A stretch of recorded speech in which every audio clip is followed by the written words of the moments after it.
Olá meninas, tudo bem? Hoje eu tô aí largadinha, sem make, sem filtro, nem nada, num ambiente aí descontraído na minha casa com o meu bebê. Falar de um assunto aí que já me fizeram algumas perguntas. Eu nunca parei para poder falar detalhadamente sobre o assunto. Eu nunca contei, eu nunca fiz um relato, né? Que foi falar sobre o autismo da minha filha, da minha bebê, né? Eu sou casada há 23 anos, vai fazer mês que vem no total, que eu estou há 23 anos com o meu esposo. A nossa filha mais velha tem 19 anos. E depois de 15 anos nós resolvemos ter, planejamos, esperamos muito a Melina, né? Hoje a Melina, ela tá até aqui, vou mostrar pra vocês, tá aqui aprontando no celular. Hoje a Melina, ela tá com 3 anos e meio, né? Ela fez 3 anos e 6 meses. A Melina ainda não fala, né? Assim, ela não tem a fala funcional. Ela é autista. Considerado ainda o grau dela ainda tá entre o leve e o moderado, não ainda tem nada assim, como se diz, definido, né, pela neuro nem nada. E me pediram para fazer um relato sobre o caso dela, né, sobre assim como foi o diagnóstico dela, como eu descobri, como eu suspeitei, até mesmo para que pudesse ajudar outras mães, né? No início eu relutei bastante em fazer esse vídeo, esse relato, porque quero que as pessoas pensem que por eu ser uma pessoa que trabalho com o digital, que trabalho com a internet, que eu estou usando a imagem da minha filha para ter like, para ter views, nem nada disso. Então, por mais ou menos um ano, eu relutei em fazer esse relato e fazer esse vídeo e falar e contar um pouco sobre o diagnóstico da Melina. Mas hoje eu enxergo que dessa forma eu posso estar ajudando outras mães que às vezes não percebam algumas coisas, que não percebam, não notem algum sintoma que talvez a sua criança tenha, né? Sim. Me perguntaram sobre como foi o diagnóstico da Melina, como foi a minha gravidez, como eu descobri. E eu vou tentar contar para vocês de forma resumida nesse vídeo, não muito longo, como foi o meu relato, como foi aí a história aí da Melina. Então, depois de 15 anos a gente resolveu ter a Melina, né? Eu tava trabalhando, eu larguei meu trabalho na época, comecei a me dedicar só no digital aí, fazer os conteúdos para o Instagram, fazer algumas coisas no YouTube, desde quando eu resolvi ter ela, né? Eu trabalhei aí em empresas de atendimento, fui back-office, já fui supervisora de back-office e supervisora de vendas em atendimento, mas sou professora pedagoga de formação, então trabalhei em escola por 2 anos e meio, mais ou menos, tá? Já fui auxiliar de coordenação em escola, por isso que eu gosto muito da área do ensinar, do saber, né? Eu gosto muito de multiplicar conhecimento, porque eu sou pedagoga, então eu sou professora de formação e de coração, por isso que eu gosto de compartilhar muitas coisas com vocês, aquilo que eu aprendo, aquilo que eu sei, gosto de compartilhar. E aí, na época, eu parei de trabalhar, porque nós planejamos ter a Melina. Eu tive a gravidez da Melina muito tranquila, né? Eu tive só 1 ou 2 episódios aí, com um pouco de problema, porque minha filha, que hoje está com 19 anos, na época estava aí com seus 15, estava completando seus 16, ela estava me dando aí um pouquinho de trabalho, fase da adolescência, então um pouquinho complicada essa fase. Mas de resto foi uma gravidez muito tranquila, onde eu me cuidei, eu cuidei da minha alimentação. Eu tenho hipotiroidismo, então no início da gravidez eu tive um risco de aborto inicialmente. Então a minha gravidez ela foi de risco até 12 semanas, ela foi acompanhada. Eu tive que fazer reajustes na dosagem da minha medicação que eu tomo para a tireoide, né, o hipotiroidismo. Mas de resto foi uma gestação muito tranquila, onde eu poderia engordar 10 quilos, eu engordei apenas 8. Então assim, eu já havia engordado, claro, acima do peso, né? Mas assim, eu tomei conta da minha alimentação. Então assim, foi uma gestação tranquila, que eu considero muito mais tranquila do que a primeira, né? A primeira foi muito mais difícil, muito mais conturbada, porque eu só tinha 16 para 17 anos, ainda morava na casa dos meus pais, né? Morei com a minha mãe por 1 ano aí ainda, quando a minha primeira filha nasceu, e depois a gente tomou o nosso rumo e fomos viver a vida, né? Mas assim, de modo geral, a segunda gestação da Melina foi, vem aqui amor, foi muito tranquila, onde eu cuidei da minha alimentação, cuidei de mim, cuidei dos exames, cuidei de tudo. A Melina nasceu, um bebê de 39 semanas e alguns dias, se eu não me engano, pela data da menstruação, 41 semanas de cesárea, tá? Tava minha cesárea marcada, foi tudo bem, correu tudo bem no parto, ela ficou comigo desde o primeiro momento, onde ela nasceu, que foi no hospital na Moca, no Salvalos da Moca, em São Paulo. E assim, até então, todos os exames perfeitos, foi tudo muito bem. Ela era um bebê que tinha como se diz, ela reagia muito bem a todos os estímulos, né? Eu lembro que ela tinha muito aqueles espasmos que o bebê tem, de ficar tomando aqueles sustinhos, né?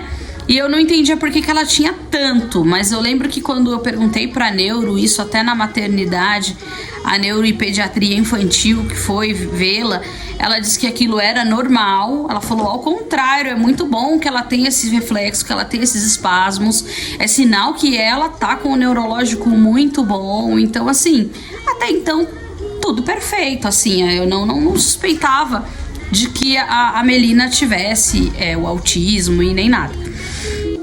Aí chegou até o seu 4º, 5º, 6º mês, ela sempre uma criança muito ativa. Ela, com 5 para 6 meses, ela já estava no cadeirão, comendo. E assim, com 7 meses, ela já estava engatinhando, querendo engatinhar. Então ela já estava sentadinha no tapete, a gente estimulava muito ela.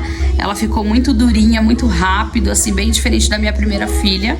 Que por eu não ter noção nenhuma da primeira filha, a minha primeira filha era muito molinha, sabe? A gente não estimulava muito ela. Então, assim, a minha primeira filha, ela não foi muito estimulada, então, por eu não ter essa noção, não ter esse entendimento, né? Na segunda eu já era professora, além de ter sido mãe, já não era mãe de primeira viagem, já era pedagoga, já tinha trabalhado com crianças em creche, crianças e bebês, então eu já conheci um pouco da importância do desenvolvimento ali da criança, do estímulo, né, do bebê. Então, assim, com 7 meses, a Melina já sentava, já queria até engatinhar, começou a engatinhar. Só que, a partir do 6º mês, eu passei a desconfiar um pouco de algumas atitudes. Por quê? O bebê, quando ele, antes de 1 ano, 6, 7 meses, o bebê ele já reconhece o próprio nome. E quando as pessoas falam com o bebê, geralmente ele sorri, ele retribui, né? E assim, ela tinha um estímulo muito bom conosco, comigo e com o pai. Então ela sorria pra gente, ela ria, ela brincava com a gente. Então, nesse aspecto, ela demonstrava aí um bebê dentro da normalidade. Porém, uma coisa começou a me chamar a atenção, porque ela chorava muito quando outra pessoa queria pegar ela. Então, beleza, tinha algumas pessoas que falavam assim, normal, ela tá estranhando, ela é um bebê da pandemia. Realmente, no dia que eu vim pra casa do hospital, que eu tive alta, no dia... A Melina nasceu no dia 13 de março de 2020. Quando foi no dia... Isso foi numa sexta de manhã. Quando foi no sábado pela manhã, eu já tive alta. E eu achei muito estranho, porque cesariana, eu fiquei apenas 36 horas no hospital. Quando foi sábado, às 8 da noite, eles me liberaram a alta e eu vim pra casa, né? Com um dia de cesariana. E eu achei estranho. Mas até então tudo bem. Aí nisso, na segunda-feira, decretaram a pandemia. Então realmente a Melina, ela foi um bebê que ela não recebeu visitas por conta do isolamento da pandemia. Então assim, a minha mãe, ela viu, minha família, por exemplo, viu a Melina tinha 2, 3 dias de nascida. Depois as pessoas da minha família foram ver a Melina depois de 1 mês, 2 meses. Teve gente que foi conhecer a Melina com 1 ano. Então assim, por conta do isolamento da pandemia, ela realmente ficou muito isolada. Só foi eu, ela, o pai e a irmã mais velha. Então as pessoas falaram, não, ela é um bebê da pandemia, por isso que ela tá estranhando. Só que outra coisa me despertou a atenção foi que quando a Melina ela sempre chorou muito com o choro de outra criança. E aquilo era uma coisa assim que não era um choro assim, como que eu posso dizer? Não era um choro assim normal. Era um choro anormal, era um choro que realmente perturbava ela, sabe? Ela chorava muito e ela dava muito trabalho para conseguir acalmá-la. Então, o que eu percebi? Que ela não gostava de nenhuma maneira que outra criança chorasse ou gritasse perto dela. Isso desde 6, 7 meses de vida que nós percebemos. Eu como mãe, meu esposo, ele não notava, não percebia nada. Eu como mãe percebi um desses sintomas que eu achava um pouco estranho, um pouco diferente dela, por ser um bebê. Aí então, outra coisa que eu fui notando, fui percebendo dela, ela andou dentro da normalidade com 1 ano e 2 meses. Então assim, com 1 aninho ela já estava em pé, já ficava em pé. Com 1 ano e 2 meses ela andou normalmente. E assim, o desenvolvimento motor da Melina foi muito rápido. Só que até então ela não falava. Ou, tipo assim, se ela aprendia a falar uma palavra, depois ela não falava aquela palavra nunca mais. Ela não estendia o vocabulário dela. E a criança, a tendência da criança neurotípica quando ela começa a falar, a tendência é que ela fale, ela amplie o vocabulário dela cada vez mais, tá? Não tem essa de ficar comparando. Gente, não tem como não comparar. Quando você não é mãe de primeira viagem e quando você já trabalhou com outras crianças, por mais que você sabe que cada criança ela tem o seu jeito de ser, você vai fazer uma pequena comparação, umas com as outras. Você vai comparar, entendeu? Então, assim, eu comparava porque eu achava aquilo um pouco estranho, que ela não falava, e quando ela balbuciava e falava alguma coisa próximo de uma palavra, depois ela se esquecia. É como se ela não se lembrasse mais e ela não falava nada.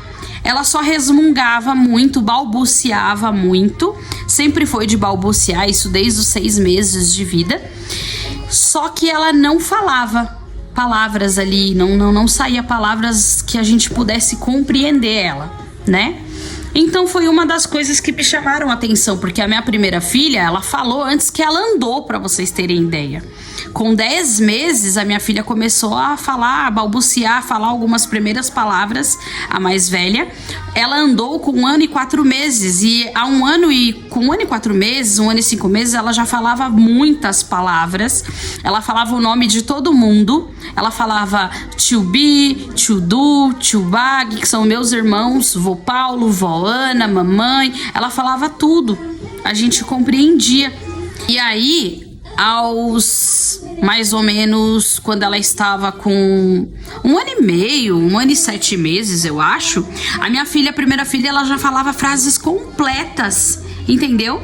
Frases completas. que você conseguia entender perfeitamente o que ela queria. Mamãe, quero água. Mamãe, quero brincar. E aí, essas características eu fui achando um pouco estranho na Melina, porque elas não eram da mesma maneira. Como eu disse, há 1 ano e 2 meses a Melina não falava nenhuma palavra, nada, ela não falava nada, ela só balbuciava. Ela tinha essa questão de estranhar muito as pessoas, a gente tinha muito trabalho com ela nas festas de família, reuniões de família. Então, gente, como eu tô falando, vem aqui com a mamãe, como eu tô falando pra vocês, assim, a Melina, ela sempre gostou de assistir muitos desenhos. Ela sempre gostou de ver muito desenho. Ela gostava muito de brincar com bolas. Ela gosta muito até hoje. Ela sempre gostou de brincar com pecinhas de montar. Sempre gostou. Ela tá cantando. Ela sempre gostava de brincar com pecinhas de montar. Coisas foram me chamando a atenção. E aí, então, por eu ter ter me formado aí na área e tal, assim como pedagoga, quando a gente faz a graduação de pedagogia, a licenciatura, a gente tem ali na grade curricular, não é ali como se diz, uma experiência aprofundada sobre o assunto, não. Mas na grade curricular, quando você faz licenciatura em pedagogia, você estuda alguns distúrbios de aprendizado da criança e algumas limitações como a hiperatividade, o autismo, o TDAH. Então a gente acaba tendo na grade algumas informações do tipo. Então, assim, eu fui, e aí hoje tem a internet na palma da mão, né? Então eu comecei a pesquisar e a ver que a Melina tinha algumas características do autismo, do espectro autista. Claro que no começo é muito difícil, né? A gente, como mãe, você não quer aceitar. É bem complicado, né? Mas assim, eu lembro que eu comentei isso com um pediatra, tá? Então, eu cheguei a comentar com foram com 3 pediatras distintos, quando ela estava com 1 ano e pouquinho, 1 ano e 3, que eu achava estranho que ela não falava, né? Que ela não estava falando ainda. E aí eles diziam sempre a mesma coisa pra mim, eles falavam: olha, você está se precipitando. Cada criança tem o seu tempo, não compare. Sua filha mais velha foi uma coisa, a Melina é outra, a Melina é o bebê da pandemia e tal, não sei o quê. E aí eles nunca me davam um encaminhamento, nunca queria me dar um encaminhamento para poder eu passar com um especialista que pudesse, de fato, descartar qualquer suspeita que eu tivesse ou que iniciasse ali uma fono ou algo do tipo para entender por que a Melina não falava, né? Que ela só resmungava, ela só balbuciava, ou de vez em quando ela falava alguma palavra de algum desenho, de alguma música que ela gostava muito. Então, assim, aí tá certo. Nenhum pediatra quis me dar nenhum tipo de encaminhamento, nem nada. Eles falavam que era coisa da minha cabeça, que eu tava comparando, que cada criança tem seu tempo, tá? Ok. Isso, quando foi com 1 ano e 7 meses, novamente, eu conversei com outra pediatra. A pediatra me disse a mesma coisa, que eu tinha que aguardar pelo menos até ela completar 2 anos, tá? Porém, uma criança com 1 ano e meio, ela já fala várias palavras, sim. Ela fala cerca de 100 ou 150 palavras. E se eu não me engano, uma criança com 2 anos já é esperado que ela fale no mínimo 200 palavras. E a Melina não falava nada. Completou os 2 anos, eu ali com a mesma suspeita. Nada da Melina falar. A Melina falava em alguns momentos, cantava em alguns momentos, mas ela não tinha nenhuma fala funcional, ela não falava com a gente, assim como ela não fala ainda conosco diretamente até hoje, né? É o que eles chamam de fala funcional. A Melina não tem a fala funcional até hoje. Ela sabe pedir as coisas do jeito dela. Se ela quer água, ela te dá o copo. Se ela quer que você pegue alguma coisa, ela pega a sua mão e põe em cima daquilo que ela quer. Então, assim, até hoje ela é assim, com 3 anos e meio, tá, gente? E aquilo me despertou muita atenção e dentro de mim, porque coração de mãe, ele não se engana. E dentro de mim, eu já sentia que a Melina era diferente. Eu já sentia que a Melina, ela não tinha o desenvolvimento neuroatípico que outras crianças da idade dela tinham e que minha filha mais velha teve. Mas a gente nunca quer acreditar, né? A gente, não, acho que é coisa da minha cabeça. Até porque o autista, a criança autista, existem, se não me engano, mais de 50 sintomas. Não é sintomas, mas assim, mais de 50 comportamentos que a criança que tem um espectro autista pode ter. E isso confundindo a gente. Isso confunde os pais, né? Então, eu me confundia, porque às vezes ela tinha reações assim dentro da normalidade de uma criança neuroatípica e às vezes não.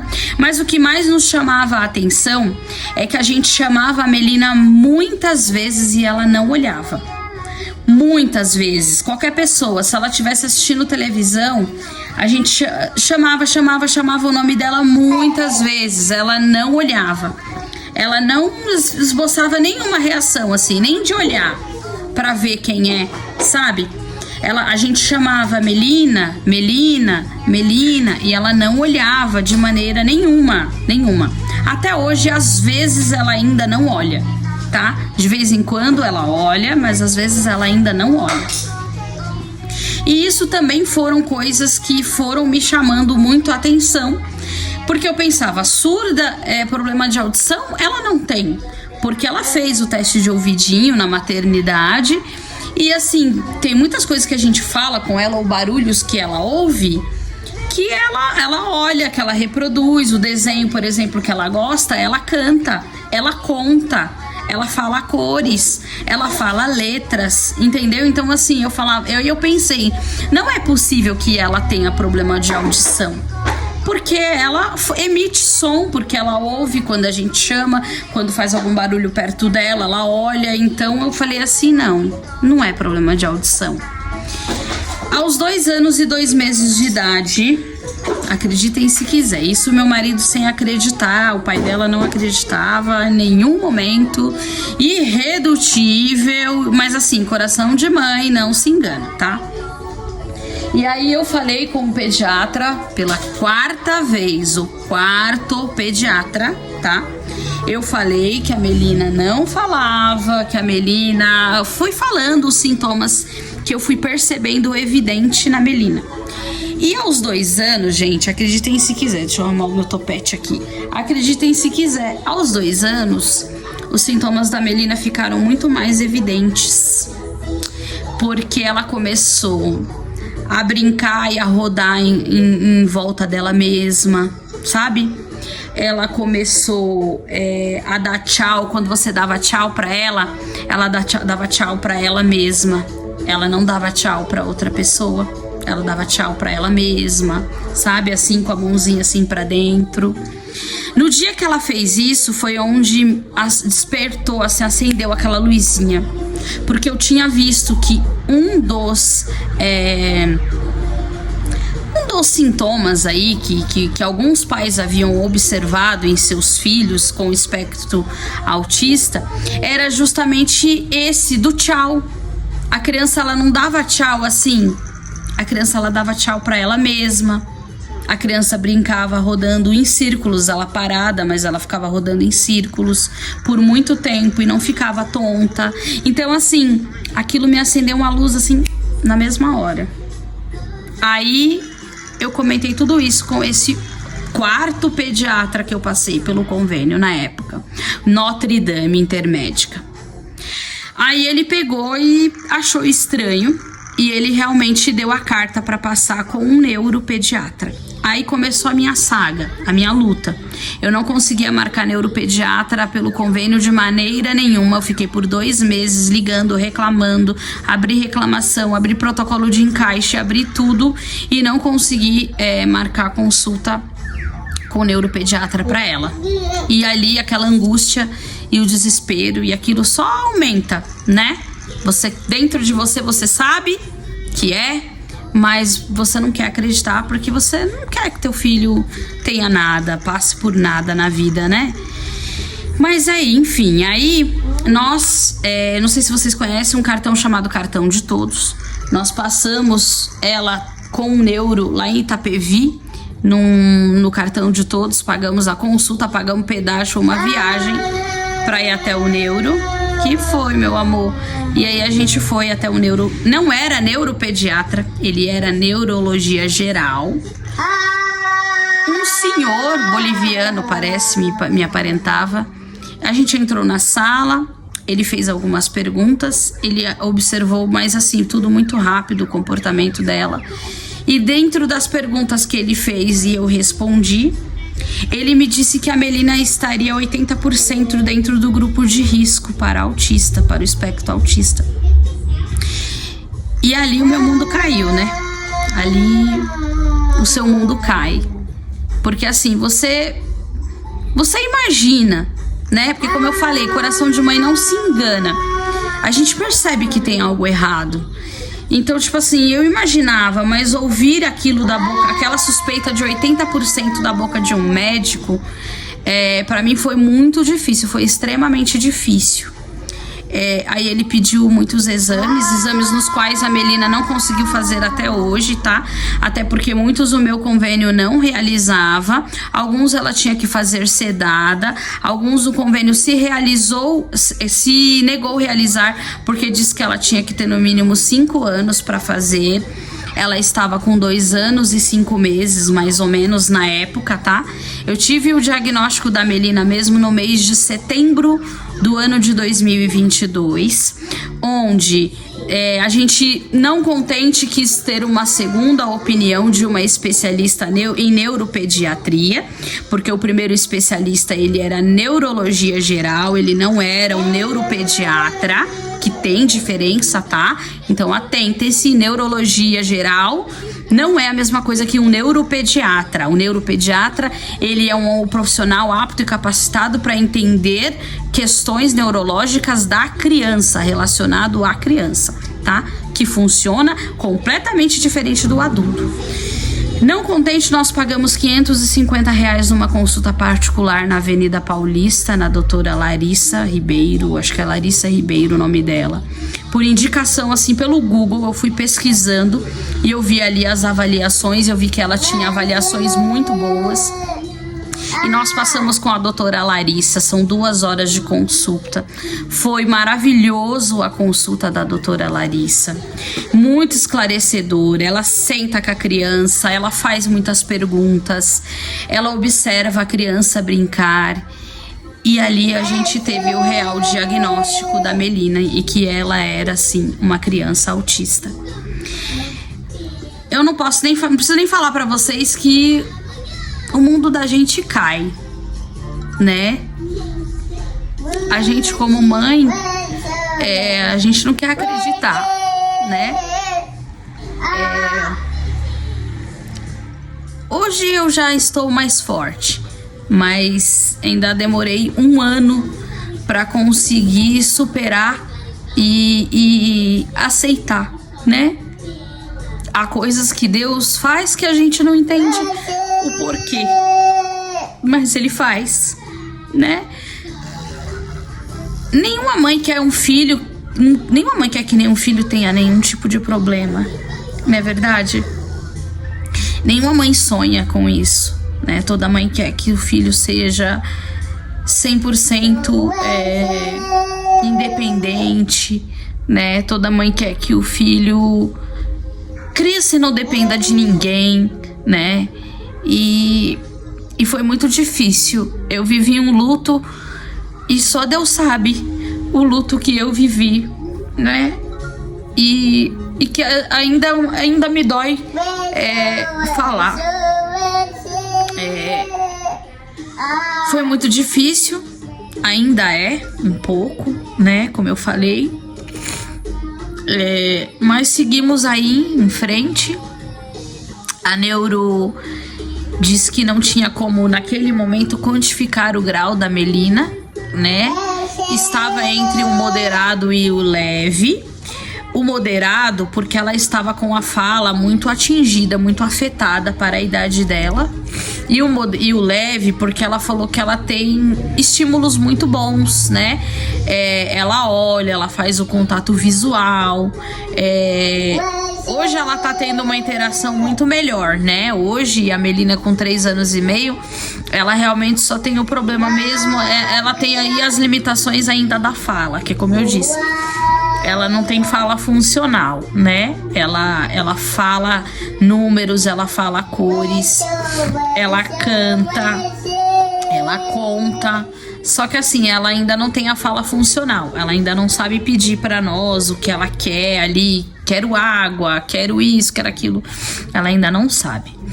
Mas enfim, né, a neuro definiu que ela iria fazer 3 horas de terapia semanais, entre fono, terapia ocupacional e psicoterapia, 1 hora de musicoterapia, né? E desde então, para nós foi difícil, foi viver um luto mesmo. Eu acho que a mãe de uma criança especial, ela vive sim um luto. E é uma coisa que ninguém fala, sabe? Porque as pessoas pensam, ai, é feio reclamar, é feio, mas assim, é um luto que a mãe vive. Porque, como eu disse, ninguém pensa que o seu filho vai ter algum problema, né? E por mais que a gente saiba que hoje o autismo tenha tratamentos, tenha toda uma evolução, um acompanhamento, aí tem a questão da inclusão, a gente sabe que tudo é diferente, a gente sabe que o preconceito existe, né? E eu acho que o maior medo de uma mãe é o filho nunca ser independente, sabe? É o filho sempre depender dos outros, é o filho depender de alguém.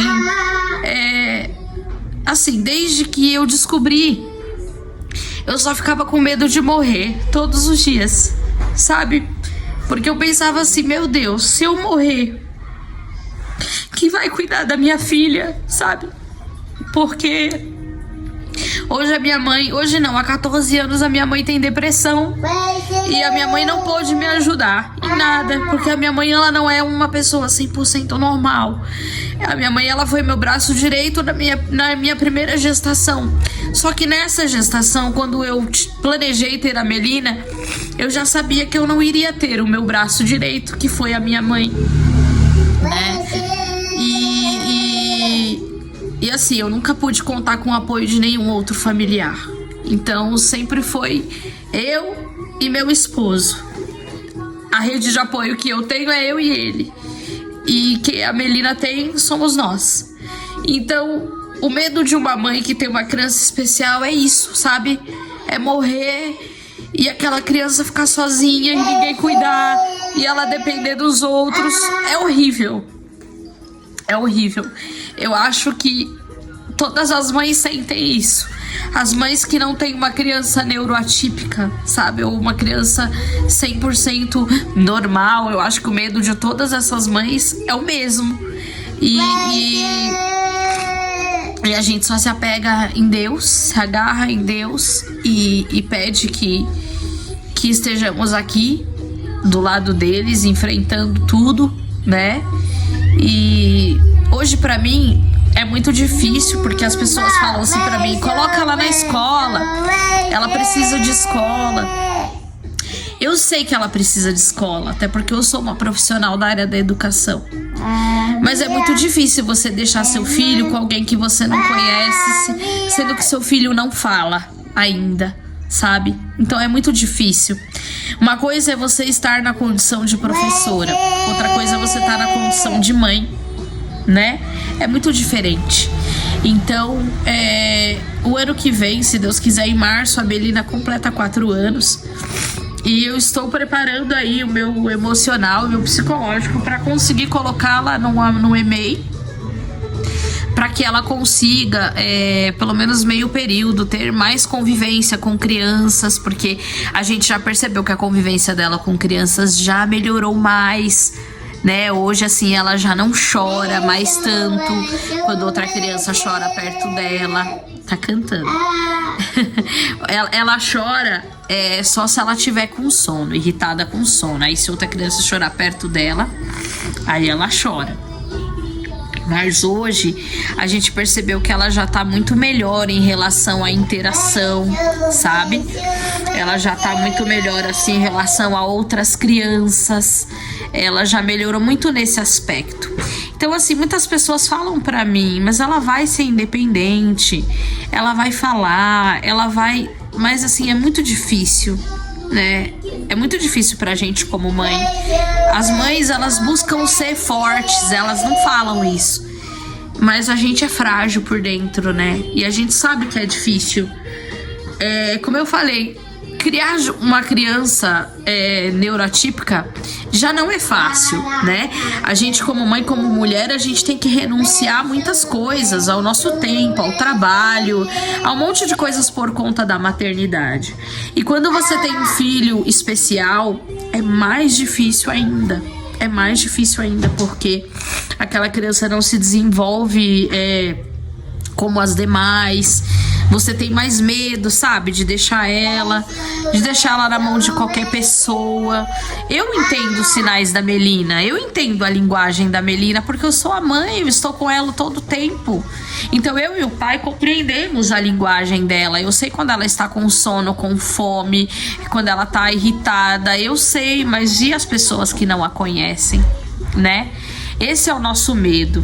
E a neuro, inclusive, uma neuro até conversou comigo, uma fono. Ela falou, olha, às vezes, esse negócio da gente dar tudo na mão da criança, nós próprios estamos, de maneira sem querer, atrapalhando o desenvolvimento da fala da criança. Porque pra que ela vai se esforçar se você dá tudo na mão dela, né? Faz sentido isso que ela falou. Mas pra gente como mãe é muito difícil. É muito difícil. Então assim, eu tô todo momento em cima dela, dando comida, dando água, perguntando, oferecendo alguma coisinha pra ela comer, olho a fralda, a todo momento, sabe? A cada 2 horas ali. E a gente teme, sabe? A gente tem medo que outras pessoas não vão amar e nem cuidar do filho da gente como a gente mesmo, sabe?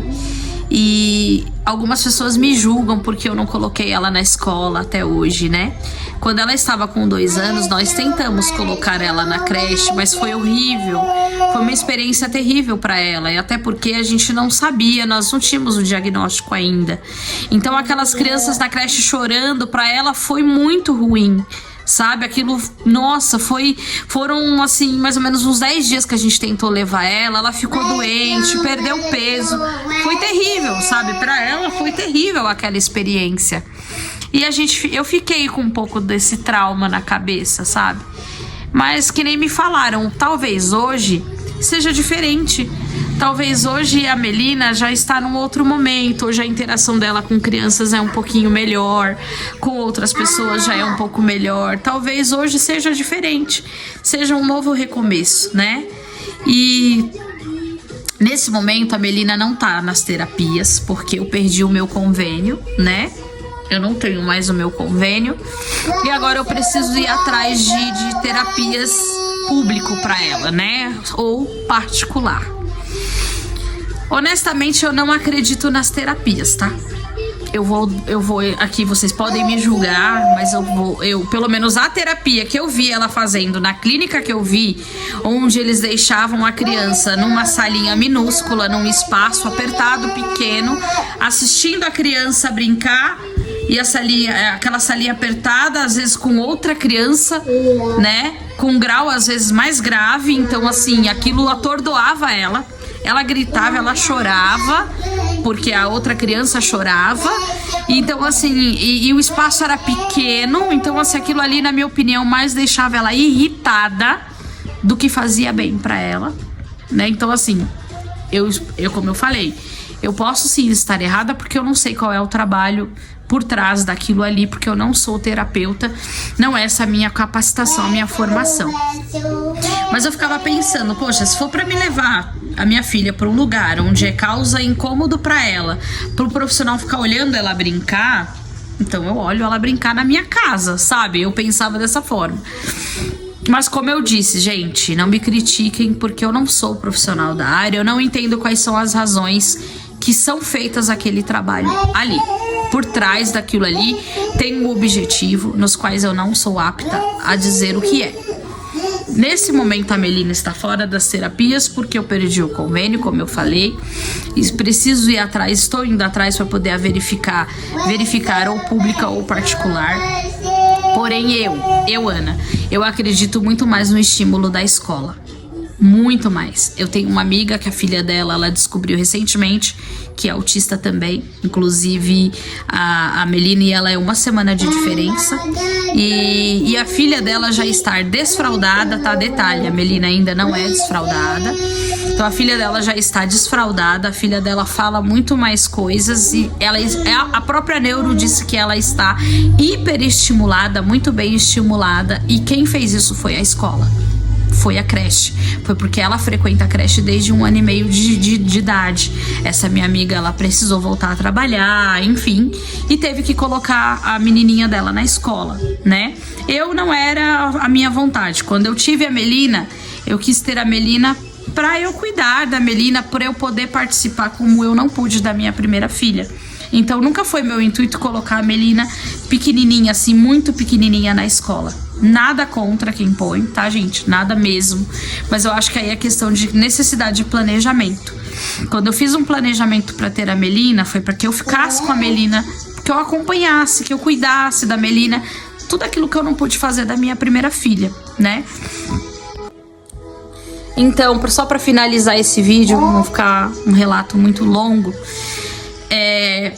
eu não pretendia colocar a Melina na escola assim nem tão cedo. Sabe, antes dos 3 anos, 4 anos, eu não pretendia mesmo. E hoje, até hoje, eu sou julgada, tá? Por familiares e por muitas pessoas.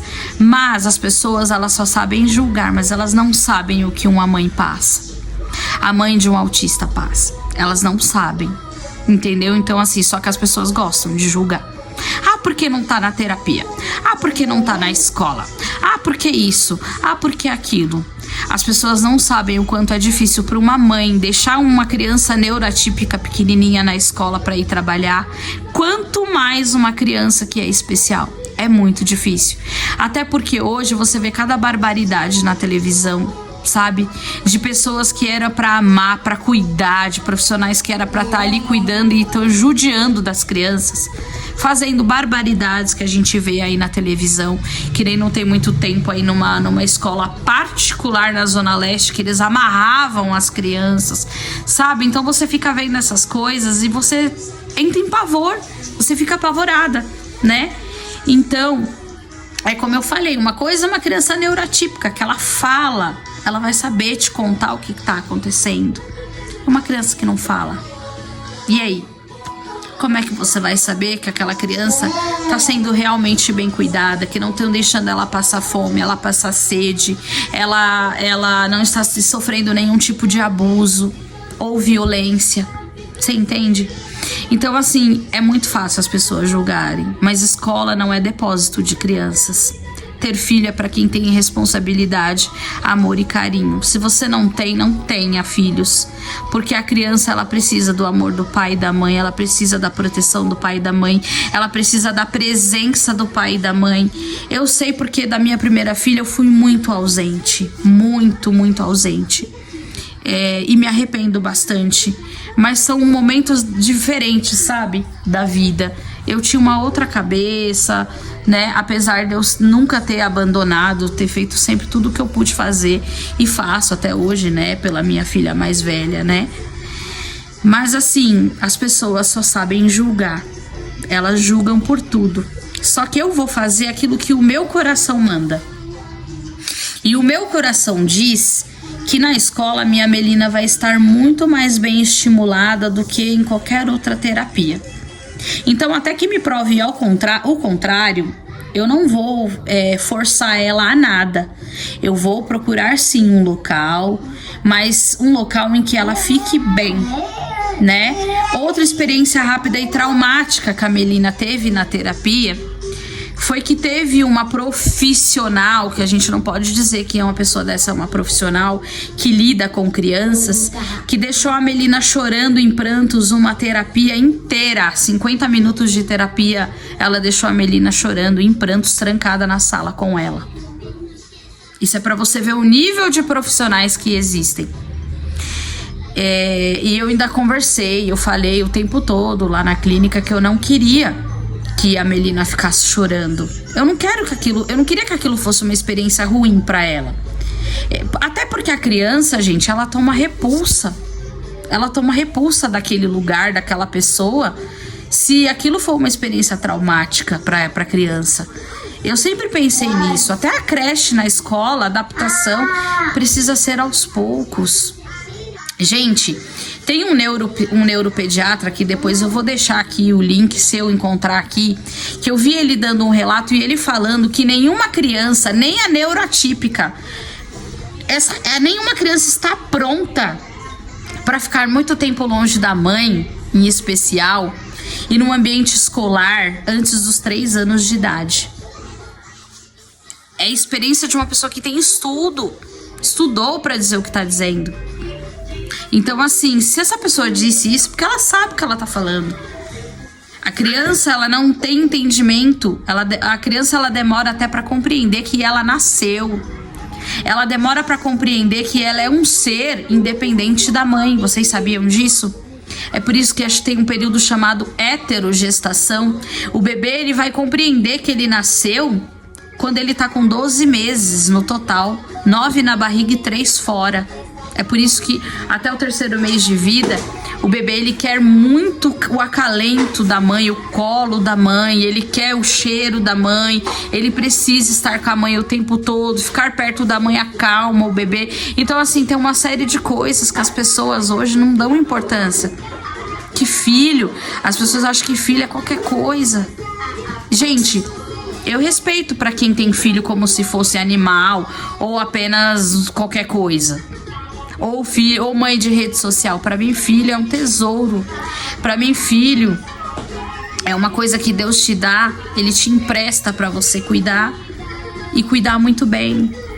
Se você não quer ter, não tenha. Não quer cuidar, não quer poupar seu tempo, porque filho é uma doação. Você doa o seu tempo, você doa você, entendeu? É um amor incondicional. Então, se você não tem esse amor dentro de você, não tenha filhos. Para você jogar um filho numa escola por 12 horas, por 8 horas, eu acho um absurdo. Eu, Ana, mesmo sendo pedagoga, eu acho um absurdo. Só que eu respeito, quero que isso fique bem claro. Eu respeito porque tem mãe que não tem realmente a opção. Gente, vocês não têm ideia do que eu já vi mãe entregar a criança na creche doente e ir embora chorando, aos prantos. Eu entrava pra sala e eu chorava junto com aquela mãe. E eu entendi a dor dela. Isso eu não tinha a Melina ainda. E eu entendi a dor daquela mãe. Porque ela não queria deixar o filho doente na escola. Mas ela falava, se eu não for trabalhar, eu não tenho como pagar o meu aluguel. Eu não moro. Eu não como. Então a gente tinha dó, sabe? Eu mesmo tinha dó. E eu, de verdade, eu até dava uma atenção especial para aquela criança no dia que eu trabalhava. Só que hoje não tem tantos profissionais que têm amor assim para trabalhar. Muita gente tá na profissão por dinheiro, não é por amor, entendeu? E então, eu entendi o sofrimento e a dor daquela mãe. Por isso que eu digo que tem mãe que infelizmente se relacionou não com o pai, mas com um bosta, que não se importa com o filho. E infelizmente a mãe é obrigada a trabalhar e colocar o bebezinho novinho na escola. Mas é doído. É doído, igual eu tô te falando. Eu senti a dor daquela mãe.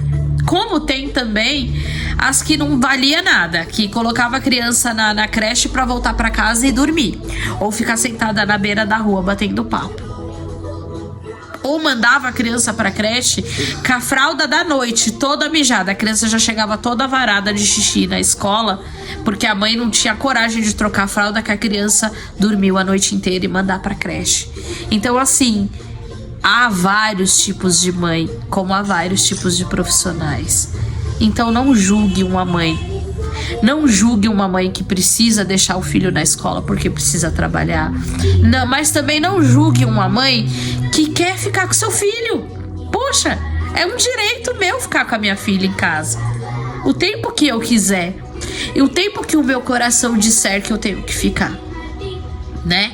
Eu só vou deixar a minha filha quando eu achar que ela tá segura, quando eu achar que ela tá bem, que tá fazendo bem pra ela. Enquanto eu achar que não está, ela vai ficar assim, sobre o meu amor, o meu carinho, meus cuidados e a minha proteção. É claro, gente, cansa pra caramba. A Melina, ela é uma criança muito sossegada, ela não dá trabalho, apesar de ser muito hiperativa. Outra coisa que eu observei na Melina desde antes de um aninho, assim, é que ela sempre foi extremamente hiperativa. Extremamente. Ela se pendura no lustre. Ela só fica quietinha assim. Vou mostrar pra vocês ela quietinha assim, ó. Porque ela tá assistindo o desenho e tá com o celular na mão. Tá vendo? Se não for dessa forma, me julguem também porque tá com o celular. Me julguem. Entendeu? Mas assim, por enquanto eu não tenho lavadeira, faxineira, passadeira, babá. Então sou eu que trabalho fora, eu que faço a minha correria, ainda cuido da minha casa. Então assim, não tenho rede de apoio, como eu já falei, a rede de apoio é meu marido e eu. Então é muito fácil as pessoas julgarem. Ah, o celular. Mas assim, eu preciso fazer as coisas. Então há momentos que eu tenho que dar o celular para que ela fique mais tranquila. Porque senão ela não fica. Ela é extremamente agitada. Ela é extremamente hiperativa, tá? Então é o celular que deixa ela um pouco mais calma, um pouco mais tranquila, tá? Então assim, além da questão, só pela questão da hiperatividade dela, mas de resto ela é muito tranquila. Ela não é violenta, né? Porque tem crianças com espectro autista com um grau mais elevado que são violentos e coisa do tipo. A Melina não é, graças a Deus ela é muito tranquila, tá? Muitos deles são violentos, gente, porque eles às vezes não são compreendidos. Foi isso que a neuro me explicou, que às vezes eles não são compreendidos, então eles acabam ficando nervosos e acabam ficando violentos, tá? Então busque também tentar entender o que tá havendo, por que aquela criança tá violenta, tá brava. Às vezes é alguma coisa que ela tá querendo dizer com aquilo, com aquele choro. Então busque observar também. Eu sempre fui uma mãe muito observadora, muito. Desde a minha primeira filha, eu sempre observava um fio de cabelo nela. Então, como eu falei, o povo me julga muito, né? Mas assim, ela tem muito problema com o distúrbio do sono, tá? Aos 3 anos, ela passou a tomar a melatonina, 1 ml. E é o que está me salvando, é o que está me ajudando, assim, muito, tá, gente? Porque a Melina, ela tem os distúrbios do sono, como algumas pessoas sabem. A criança autista, ela tem, a maioria delas, ela tem problema com a melatonina, a produção de melatonina, que é o hormônio do sono. Então a Melina, desde bebê, ela tem muita dificuldade para dormir, mas muito mesmo, de me deixar exausta, de me deixar cansada, de eu dormir primeiro do que ela e ela continuar acordada. Isso desde bebê. Era uma coisa também que me chamava muita atenção, que ela sempre foi um bebê que ela não dormia, tá? E até hoje ela é assim. Então às vezes ela tem picos, às vezes de dormir meia-noite, acordar 3 da manhã e não dormir mais. E aí ela só dorme no outro dia, tipo 5 da tarde, 7 da noite. Então às vezes quando eu tô trabalhando, fazendo algumas coisas, quando eu deito, ela desperta. Aí a gente fica um bagaço.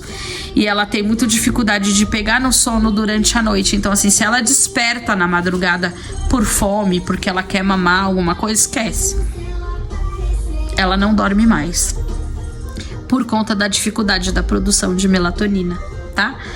Mas é como eu expliquei, agora, desde os 3 anos, já fazem 6 meses que ela está tomando a melatonina por 1 ml. E a melatonina, ela ajuda muito ela a pegar no sono bem rápido. Só que às vezes ela não é, quando ela tá nos picos, nos períodos que ela tem assim de de agitação, a melatonina não é o suficiente para fazer com que ela durma a noite inteira. Então a melatonina ajuda ela a pegar no sono rapidamente, em 10 minutos ela tá dormindo, é uma bênção. Só que às vezes ela tem um despertar da madrugada, né? E aí quando isso acontece, é 10 dias no mês, assim, direto. Às vezes 15 dias já aconteceu.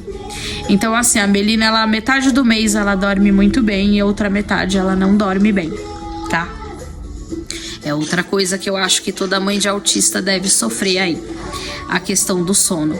É muito complicado, tá? Meninas, e é isso. Eu não sei se eu esqueci de contar mais alguma coisa pra vocês. Eu não queria que o vídeo ficasse tão grande, mas eu acho que acabou ficando. Desculpem aí, me emocionei um pouco. Desabafei um pouco com vocês sobre o que eu vivo, como foi pra mim o diagnóstico da Melina. Hoje eu vivo um dia de cada vez, mas é muito triste a gente não ter certeza do amanhã, a gente não ter certeza do futuro. Pro relato não ficar até muito longo aí, que já ficou, o celular tava descarregando, tive que parar, colocar pra carregar. Me perguntaram aí algumas coisas sobre INSS. INSS é complicado conseguir, você tem que estar abaixo da linha da pobreza, essa que é a realidade do nosso país para conseguir. Mas acho que toda mãe deveria sim ter direito, toda mãe que tem um filho especial, porque a gente tem que, de certa forma, parar ou limitar na nossa vida por muitas coisas, é complicado, né?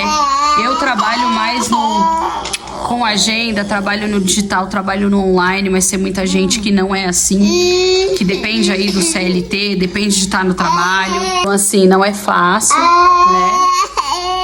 Que foi? Tá papando. Então, assim, muitas perguntas vão surgir.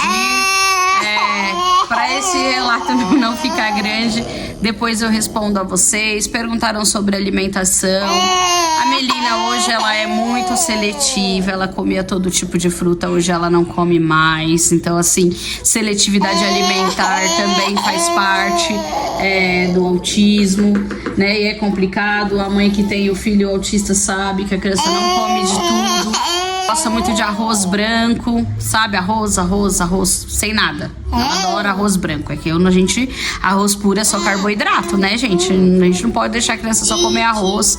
Mas tem vezes que ela come muito bem, tem vezes que ela tá bem complicada de comer. E aí a gente tenta várias artimanhas aí pra ela comer bem.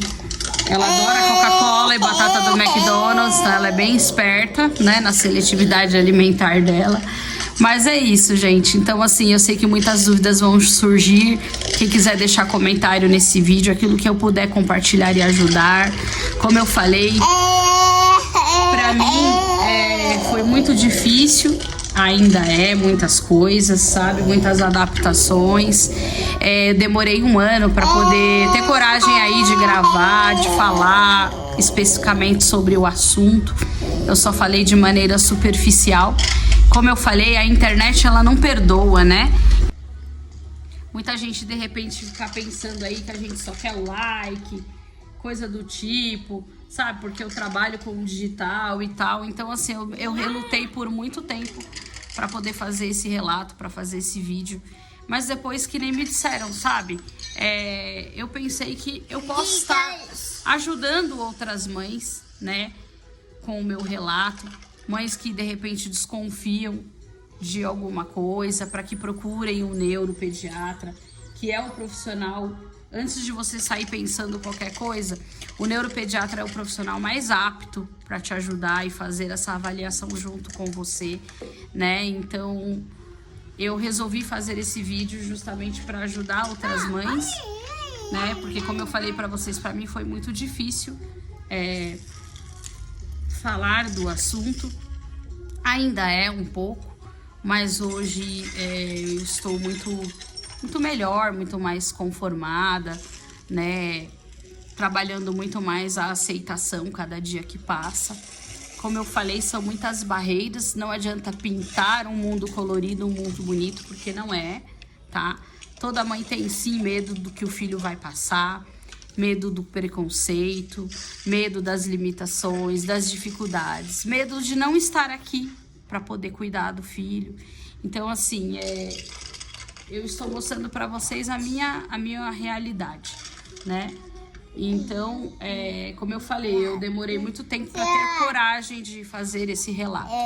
Mas eu sei que muitas dúvidas vão surgir sobre alimentação, sobre alergias. A Melina sempre teve muitas alergias desde que nasceu. Ela teve alergia, ela tem a alergia de pele, né? Ela tem alergia do próprio suor, ela sempre teve muitas alergias.